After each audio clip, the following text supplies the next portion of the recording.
What's the most disturbing secret you've discovered about someone close to you? The 24 hours before my dad died, he was in the and then the ICU, and we were unable to be with him because of hospital COVID rules. My mother, sister, and myself had been texting and calling him all day and got no response. My mother even called the hospital and spoke with one of his ICU nurses who said he was awake and communicating fine. He passed very quickly at 3:30 a.m. the next morning.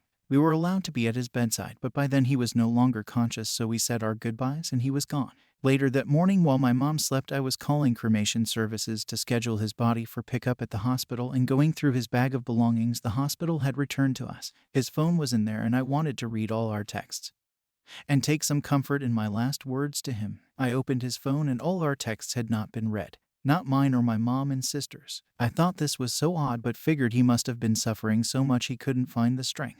I began to scroll through his apps and noticed a chat app I'd vaguely heard of. I can't recall the name, but it essentially works like WhatsApp. I opened the app and saw a single contact with a female name.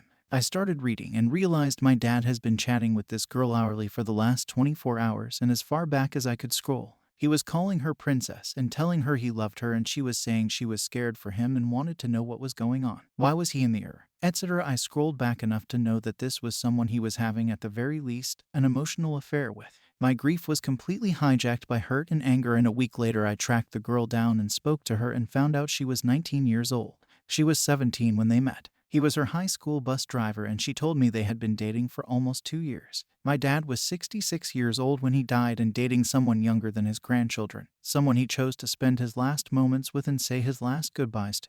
I hope it made him happy, but it sure is a shitty secret to live the rest of my life with. A secret that will forever overshadow my entire relationship with my dad, with no chance to ever speak to him about it. It's the one secret I wish I'd never found out.